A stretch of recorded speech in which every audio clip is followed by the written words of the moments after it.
Hello, doctor? Yes? Oh. It's terminal, huh? Okay. No, yeah, I can hold. Hi, everybody. Now, it should be no secret at this point that I really, really love British comedy television. And it shouldn't be more of a secret that America likes to close its eyes and paint things from memory, and then open and vaguely see what looks the same and try and sell it for millions of dollars. Sometimes it can be the case where someone has a specific vision for how they would like to remake something, and then the production company behind it goes, lol, JK, but makes it anyway. Other times, production companies can have dollar signs in their eyes from marketable IPs that hypothetically can have a new and more prosperous home in the States, which, as is mostly the case, will fail miserably. And in my Taskmaster video, I mentioned a specific atrocity that hasn't seen the light of day outside of a leak on Facebook, and that would be the US IT Crowd pilot. The IT Crowd, a beloved show both in the UK and in the West that is best known for its wacky characters that get tangled in humorous situations, and it went on for a pretty successful 4 series, with a 5th commissioned that never ended up being produced. And the funny thing is, you wouldn't think this show needed to be remade. In fact, you might say it was a perfect storm that went on for as long as it needed to, and no one would be foolish enough to even attempt to try and remake this classic. But they did! And you've seen the title, so we're just gonna jump in and try to unpack and vent about the US IT Crowd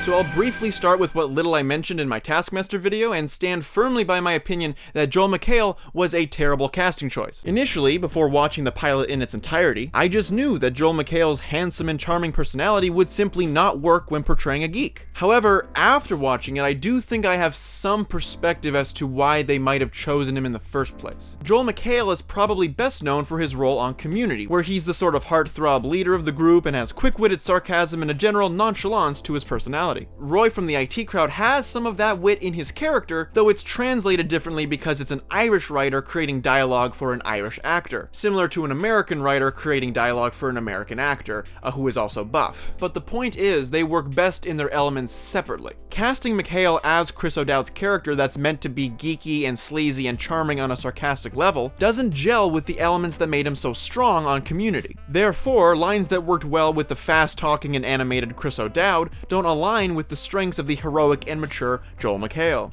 Dum-da-dum-da-dum. Oh, hey, sorry to interrupt, but did you know that Community was actually filmed 2 years after this pilot was filmed? Gee whiz. So it's almost like they wouldn't have seen his performance on Community before they cast him in the IT Crowd pilot. Gee whiz, I'd hate to be the guy that would forget about that crucial fact, you know, especially if they had a whole point in their video that was structured around it. That'd be so silly.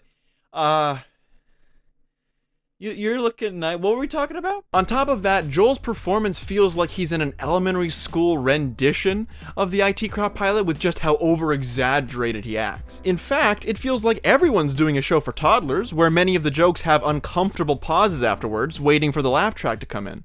No, it's working. I was just, talking to Denim there. But how?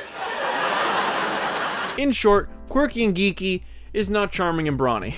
And it really says something about the production when they choose to recast the entire show, save for Richard Ayoade, who stuck through this abomination. It's the kind of arrogance that really gets under my skin, because they wanted to cast new people in the American version, but had to succumb to the fact that Richard Ayoade is an irreplaceable actor for the role, but they didn't have any moral qualms when replacing everything else. Plus, he's like the most iconic looking character of the show, like he's basically the mascot of the IT Crowd. And if you're curious as to how Moss fared in the pilot, well, it's the exact same performance, save for this line, which I think was delivered better in the new one. And you don't want to end up in the middle of invalid memory.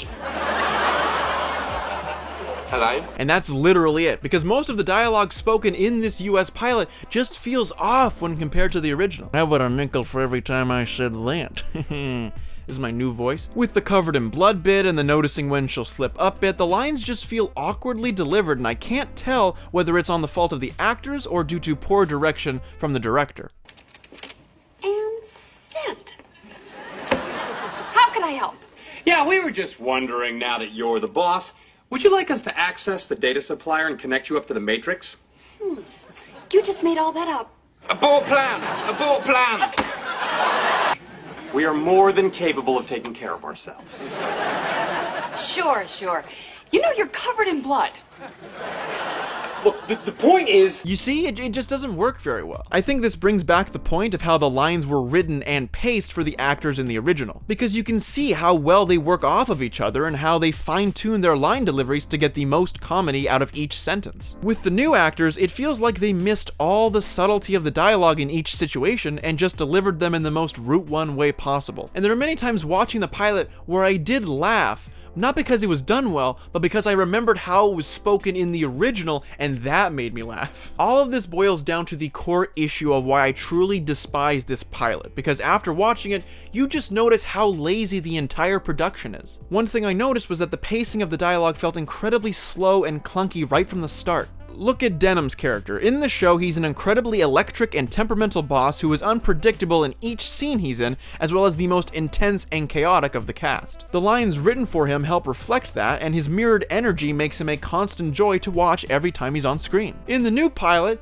he's just some guy who might be a little bit daft, and as such, all of his lines feel as if they were delivered while he was sedated, which is a problem when a lot of the comedic moments of the show thrive under fast-witted circumstances. And because they're the same lines delivered here, the jokes just feel deflated from what power they had in the original. Also on the subject of lines, this pilot did something very weird, where they kept 90% of the script intact, but decided to take out certain bits and replace them with newly written material. This episode is credited. This was written by 4 people, by the way.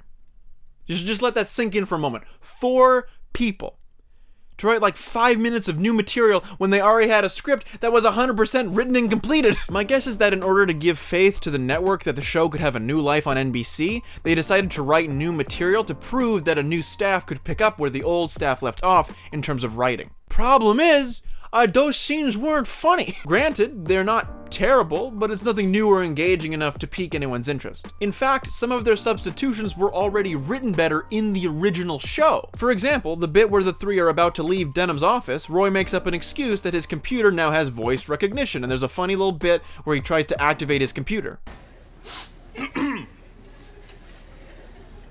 Hello. Hello, computer. Hello! Hello! Hello! Hello! Ooh, that's how you know it's good. In the new pilot, they substituted that excuse with a remark that they liked the new coffee machine. And this leads to a funny bit where Denham calls the guys and is like, "Hey, can you bring that coffee machine up to me?" Ha ha.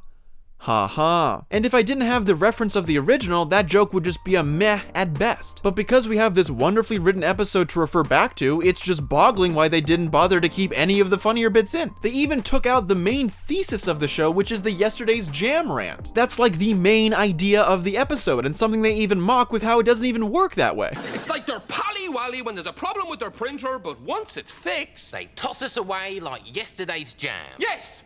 Yesterday's jam! That is what we are to them! Actually, you know what? That doesn't really work as a thing. Because jam lasts for ages. Also, I guess Denham in the new pilot isn't even supposed to be as crazy as in the original, as the whole team section of the episode was all just a ruse to keep the 3 of them in line, which feels like you're slicing away any fun or interesting elements of your characters. They took out the half-cocked joke, they took out the head wound joke, they also wrote out the A-Team joke, which helped elevate the hilarity when the A-Team theme plays during the montage. In the original, Moss is introduced walking into the basement from the outside, which makes sense when Roy goes, "You're back, we've been busy." But in the US pilot, Moss is already inside the basement. He was already within earshot, so that line doesn't make any sense at all. All these little things that make the show so wonderful and hilarious and charming just are non-existent in this pilot.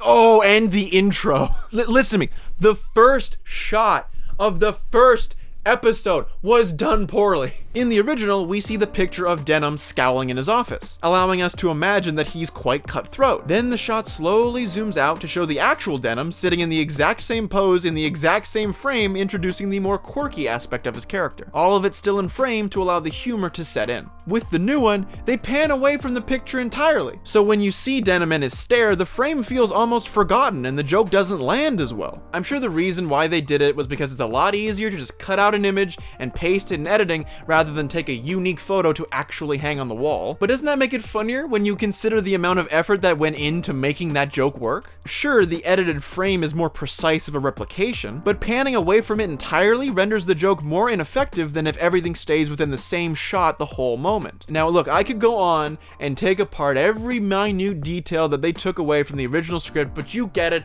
it's not good. And I'm sorry, I know I'm nitpicking, but it's a lot of these smaller details that help make the original IT Crowd so special and memorable. It's these tiny moments and isms that keep the jokes fresh and last longer in your brain, and a lot of that subtlety is lost in the American version. Go figure. Alright, well that's gonna about do it for me, guys. Thank you for letting me get a lot of this off my chest. In all honesty, I didn't know it was gonna be this bad before I actually went to watch it. And then I saw it and I was like, oh no. Thank you so much for watching. I hope you enjoyed this video, and I also hope that you go and see the IT Crowd if you haven't already. It's very good. I would recommend the work outing episode. It's just an instant classic. And that's gonna be all for me. That's the video.